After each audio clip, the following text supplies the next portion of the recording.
നമസ്കാരം, നയന ക്രിയേഷൻസിലേക്ക് ഒരിക്കൽ കൂടി സ്വാഗതം.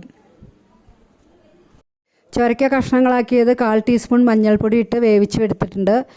വറുക്കാൻ വേണ്ടി 1 കപ്പ് തേങ്ങ, കുറച്ച് വറ്റൽമുളക്, ഇതിനാവശ്യമായിട്ടുള്ള പുളി കൂടി വെള്ളത്തിലിട്ട് വയ്ക്കണം. ഒരു ചീൻചട്ടി അടുപ്പത്ത് വെച്ചിട്ട് നന്നായി ചൂടാവുമ്പോൾ ഇതിലേക്ക് 1 ടേബിൾ സ്പൂൺ വെളിച്ചെണ്ണ ചേർക്കാം. 2 നുള്ള് ഉലുവ, 1 ടേബിൾ സ്പൂൺ മല്ലി, എരിവിന് ആവശ്യത്തിനുള്ള മുളക്, ഇതെല്ലാം കൂടി നന്നായിട്ട് വറുത്തെടുക്കണം.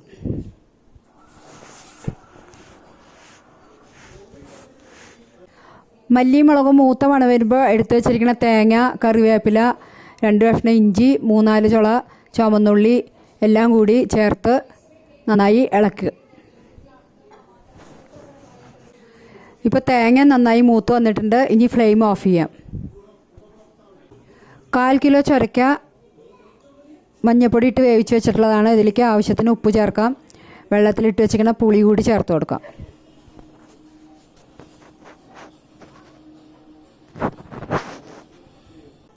വറുത്ത് വെച്ചിരിക്കുന്ന മസാല നന്നായി തണുത്തിട്ടുണ്ട്. ഇനി ഇത് അരച്ചെടുക്കാം.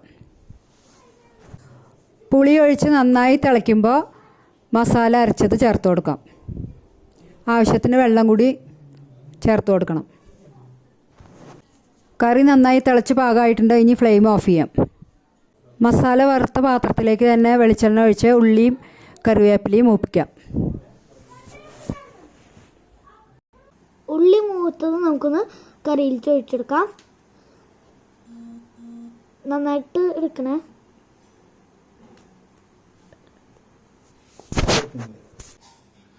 കറി നല്ല ടേസ്റ്റ് ആയിട്ടുണ്ട്.